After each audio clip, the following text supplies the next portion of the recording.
Welcome back, everybody. I was recently working on a storage system in my survival world, and of course I wanted to have a crafting table.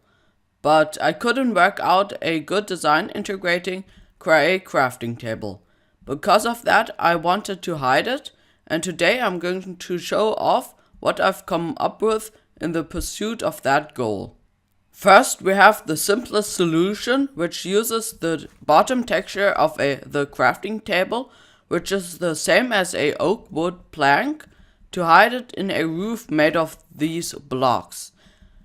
As you can see, we can't see anything.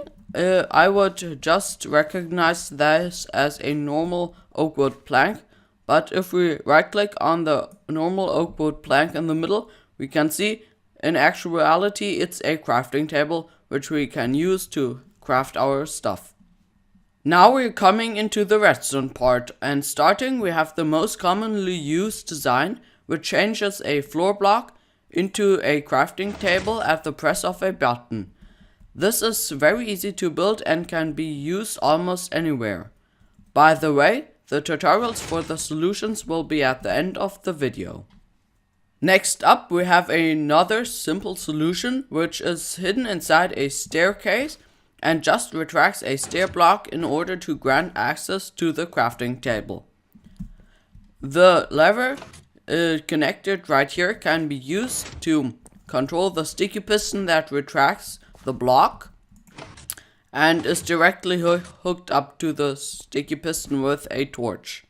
Fourth, we have the, in my knowledge, smallest pop-out crafting table, which uses plenty of observers and is tiny. So if we flick this lever, we can see the crafting table popping out of the wall and one block out, just like this. And if we flick the lever again, it retracts, just like that. Lastly, but by no means least, we have a design which not only hides a crafting table, but can hide 3 blocks in a column. To get these out, we have to press this button, which gets the block down from the ceiling and reveals a crafting table right here. If we're done with our crafting, we can simply press the bottom button and the blocks go back into the ceiling and the default pillar comes back. I've skipped over the first tutorial because I think that's very self-explanatory. But starting with the first Palouse Whopper, which is this one if you don't remember, we are going to need a 5 by 2 by 3 area, and we're going to start with a block in the middle with redstone on top, then going out of there on both sides a 1-tick repeater, just like this, going to another block with redstone on top. Then we're going to place in our sticky pistons next to these redstone dusts and one next to this block, just like this. Then our crafting table and our other block. And we're going to start with our redstone torches on both sides. And lastly, we'll want to place in a repeater that comes from any of the 2 redstone torches and into the middle piston. And now if we power this block, just like this, it will change the block out for the crafting table. And this can be repeated all over. Moving on onto the stair hidden crafting table, we're going to start with our floor block right here. And under that, we are going to just place redstone, 2 redstone dust facing into this direction. And by the way, we're going to need a 4 by 3 by 3 area. Then this redstone leads into a block with a redstone torch on the side. Then a block above that redstone torch with a stick piston, a stair block, and a crafting table underneath that. And now we have our contraption. But you could also just use something else. You could also rearrange this lever to here, or you could even do away with the lever and have a hidden input device just going to this block right here.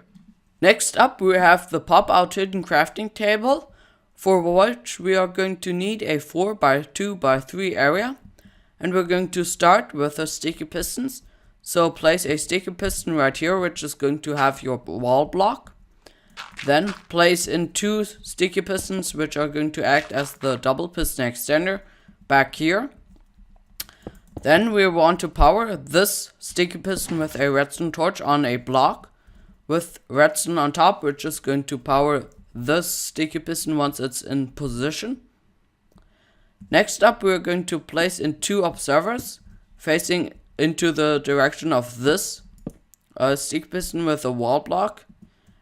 And on top of the first one, we're going to place a 2-tick repeater, which is going to go into another block with a redstone torch dust on top, which is going to power this part of the double piston extender.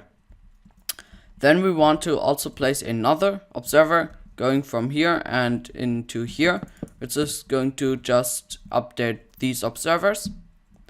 Then lastly, we want to retract this sticky piston, and for that we're going to observe this behind sticky piston, just like this, with a observer, which is going to go into a normal piston right here, which is going to update another observer, which is located right there and is going to power this once. Now we can try this out, and it extends and retracts again.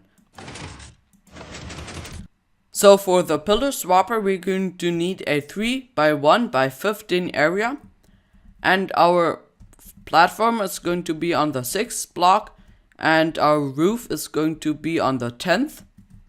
And we're going to start with the bottom extender, and for that we're going to need 3 normal pistons above each other. Then a dropper at the bottom next to the first sticky piston, to the first normal piston. Then one next to the third, and then 2 blocks above that, just like this. We have to connect this with upwards facing observers, just like this. And then we want to power this dropper with a redstone dust, which is going to also be powered by 4 observers, which are going to observe a dropper up here, which I would recommend to place down to not have the not so nice dropper face looking towards you. But now you can see this should be activated once and twice. Yes, just like that. And basically the same thing we have to do on the upper extender.